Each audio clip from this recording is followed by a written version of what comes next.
Assalamualaikum warahmatullahi wabarakatuh. Saya Zulham bin Nasution, BP 1811000135. Di sini saya akan menjelaskan tentang tugas dari KSI bab 12.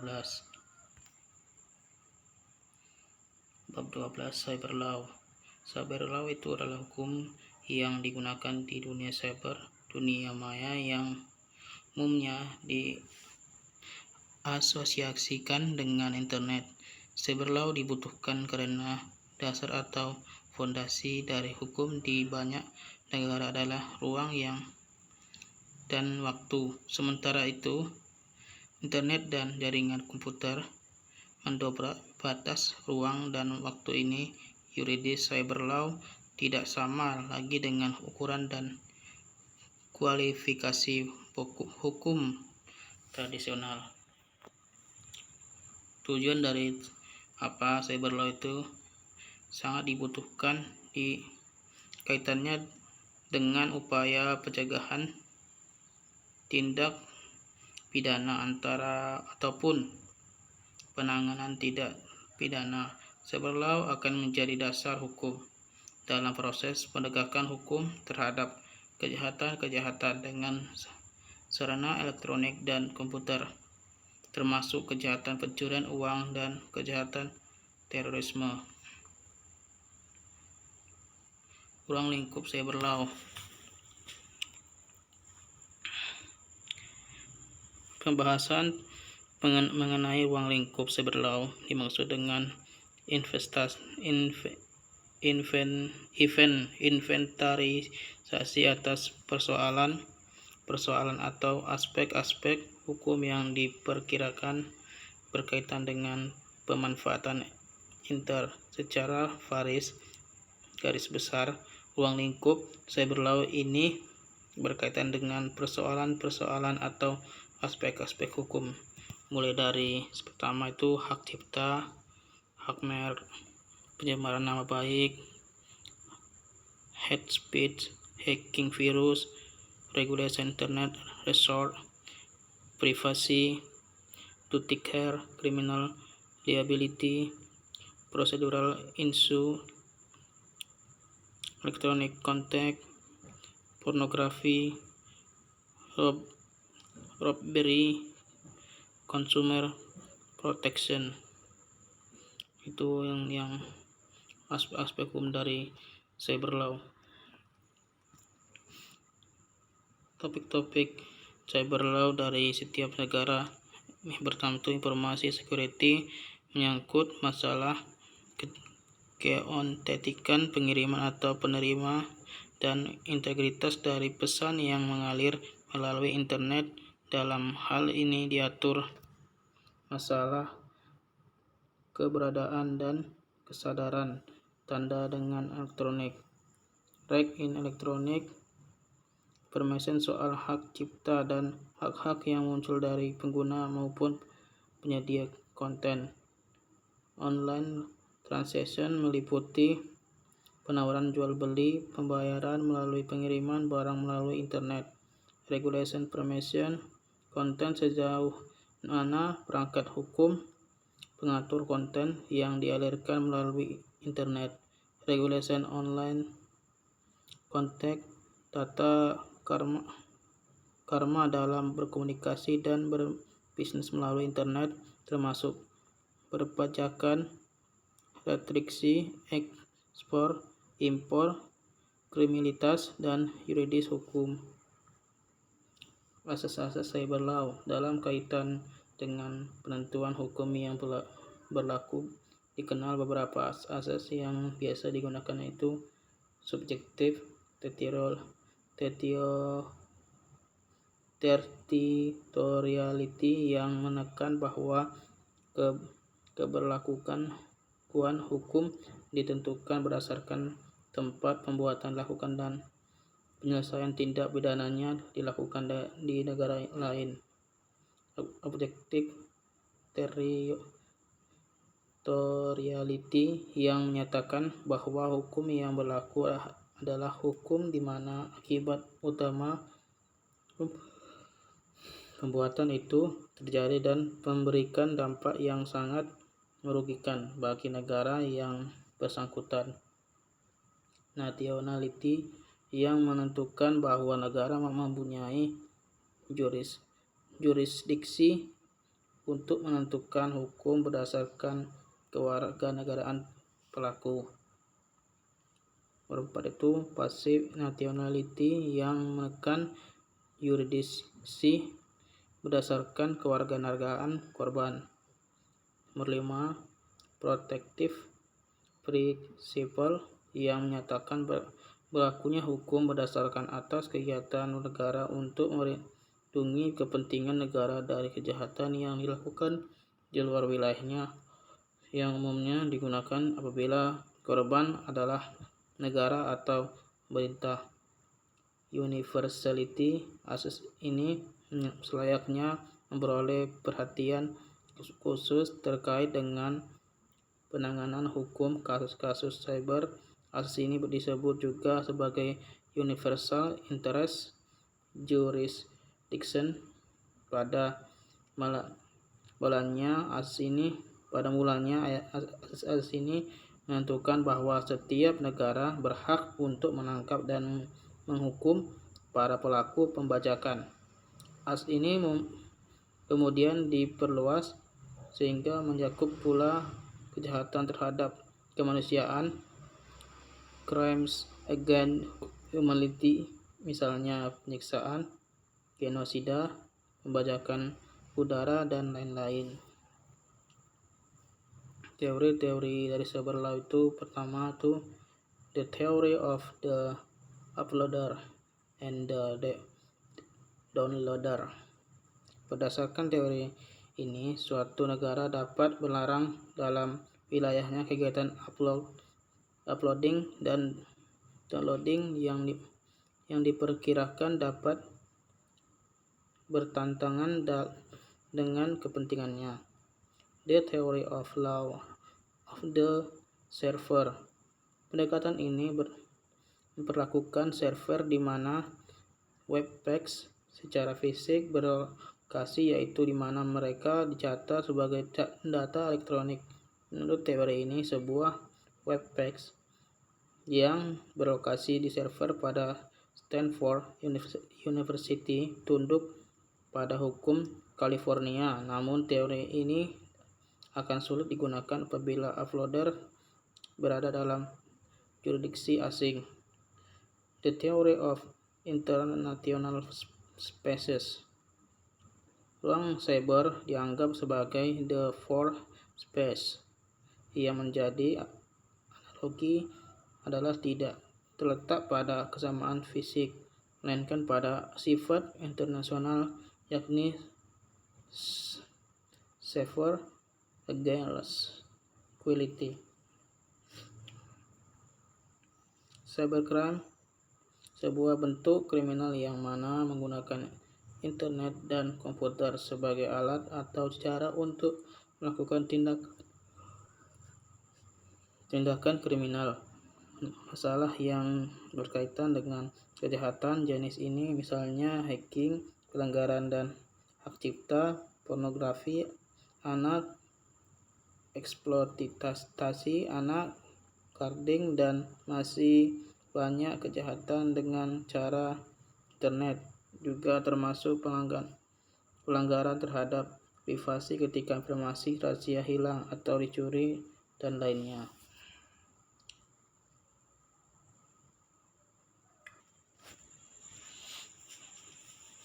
Kejahatan komputer mencakup berbagai potensi kegiatan ilegal. Umumnya kejahatan ini dibagi menjadi dua kategori.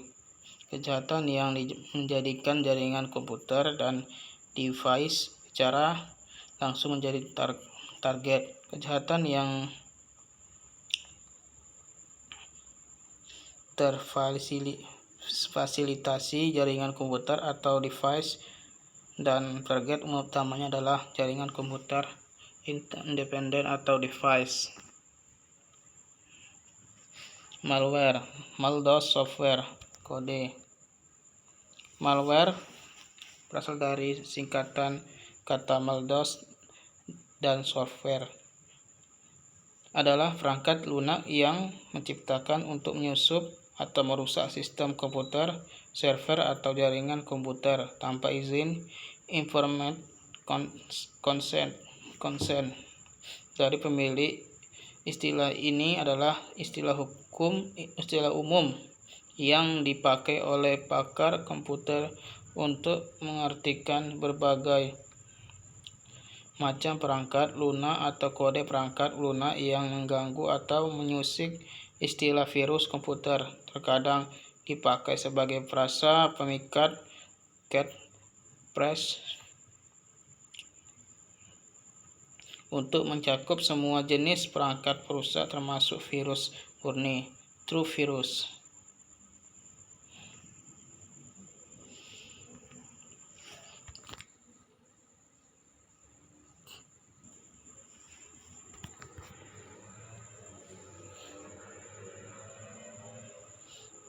Denial of service DOS attack. Denial of service atau serangan DOS adalah jenis serangan terhadap sebuah komputer atau server di dalam jaringan internet dengan cara menghabiskan sumber resor yang dimiliki oleh komputer tersebut sampai komputer tersebut tidak dapat menjalankan fungsinya dengan benar, sehingga secara tidak langsung mencegah pengguna lain untuk memperoleh akses layanan dari komputer yang diserang tersebut. Seperti inilah dari gambaran dari DOS attack.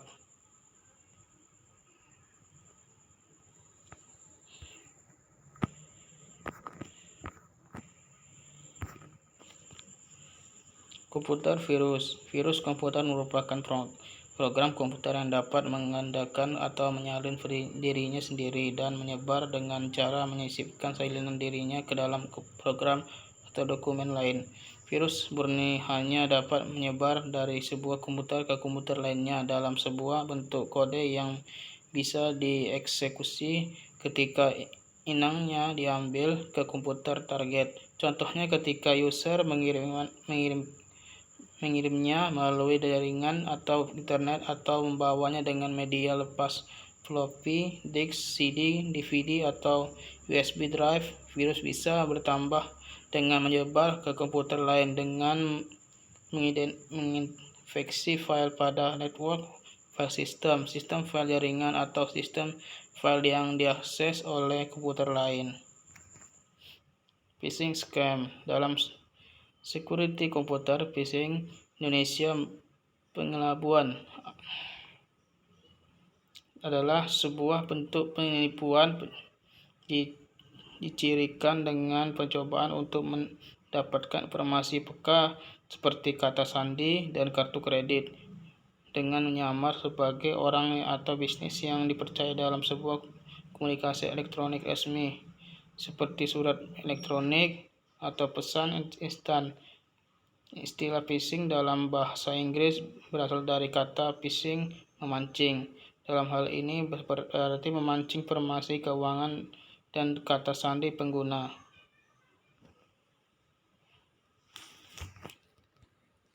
Ini seringkali dikirim ke SMS untuk mengelabui para korban agar mengirim uang ke nomor tertera tersebut. Cyber stalking, pencurian dunia maya. Cyber stalking adalah penggunaan internet atau alat elektronik lainnya untuk menghina atau melecehkan seorang, sekelompok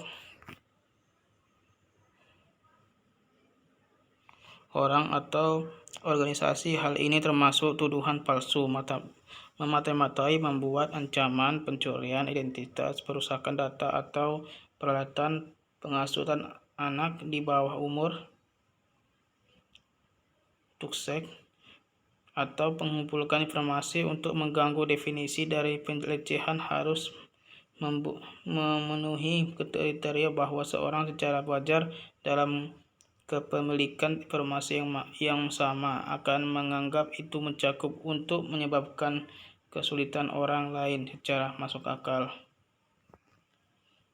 Penipuan dan pencurian identitas.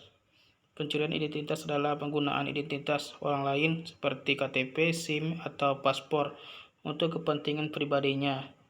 dan biasanya digunakan untuk tujuan penipuan.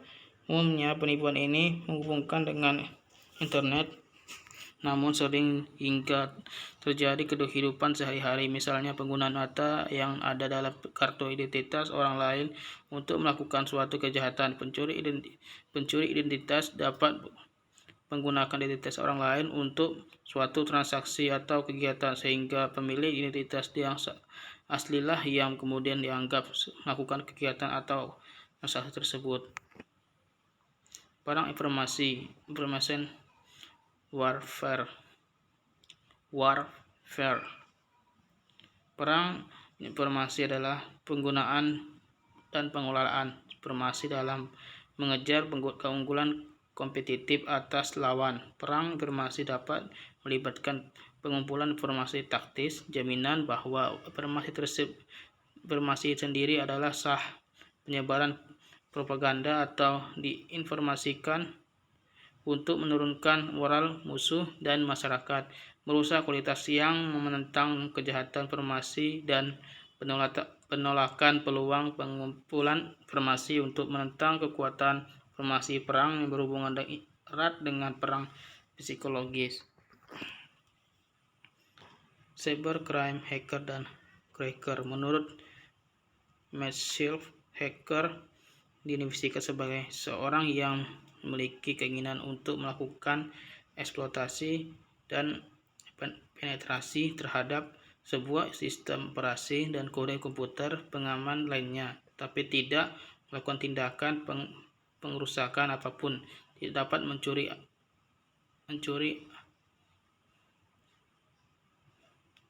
atau informasi. Sedangkan cracker sisi gelap dari hacker dan memiliki ketertarikan untuk mencuri informasi, melakukan berbagai macam kerusakan, dan sekali waktu juga melumpuhkan keseluruhan sistem komputer.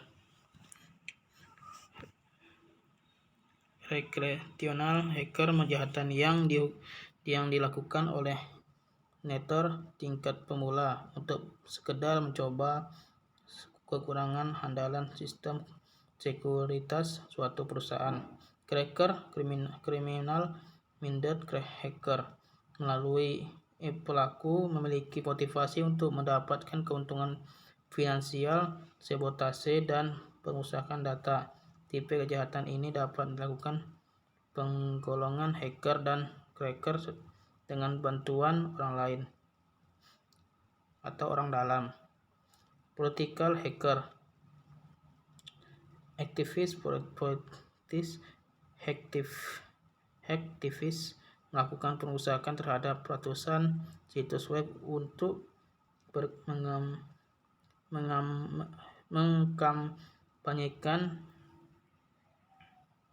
program bahwa tidak jarang dipergunakan untuk menempelkan pesan untuk mendiskreditkan lawannya.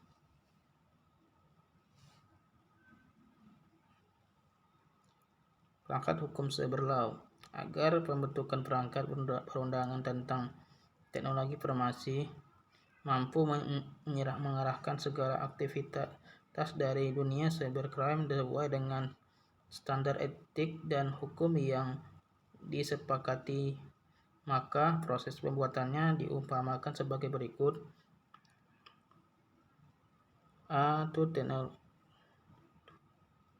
Teknologi informasi antara lain melibatkan unsur yang terkait pemerintah, swasta, profesional.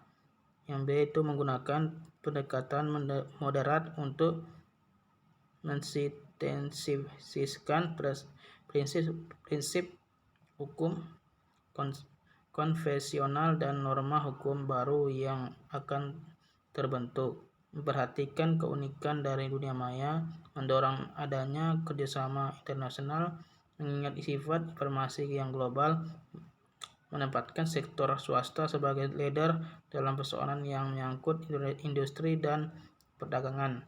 Pemerintah harus mengambil peran dan langsung jawab yang jelas untuk persoalan menyangkut kepentingan publik. Aturan hukum yang akan dibentuk tidak bersifat restriktif, melainkan harus direktif dan futuristik. Lakukan pengkajian terhadap perundangan nasional yang memiliki kaitan yang langsung maupun tidak langsung dengan munculnya persoalan hukum yang Undang-Undang Informasi dan Transaksi Elektronik.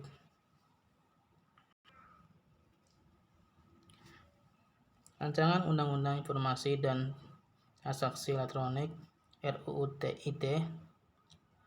ITE) yang telah disahkan menjadi Undang-Undang Nomor 11 Tahun 2008 tentang Informasi dan Transaksi Elektronik mulai dirancang sejak Maret 2003 oleh Kementerian Negara Komunikasi dan Informasi dengan nama Rancangan Undang-Undang Informasi Elektronik dan Transaksi Elektronik (RUU ITE). Melalui serangan pembahasan sebelumnya, UU ITE ditetapkan menjadi undang-undang pada rapat paripurna Dewan tanggal 25 Maret 2008. Undang-Undang ITE terdiri dari 13 bab dan 54 pasal dengan cakupan menteri antara lain pengakuan informasi dan atau dokumen elektronik sebagai alat bukti hukum yang sah, pengakuan atas tanda dengan elektronik, penyelenggaraan sertifikasi elektronik dan sistem elektronik, hak kekayaan intelektual dan pelindungan hak pribadi, pembuatan hak yang dilarang serta ketentuan pidananya. Mungkin itu saja yang bisa saya sampaikan. Mohon maaf jika ada kesalahan dari kata-kata. Saya akhiri. Waalaikumsalam warahmatullahi wabarakatuh.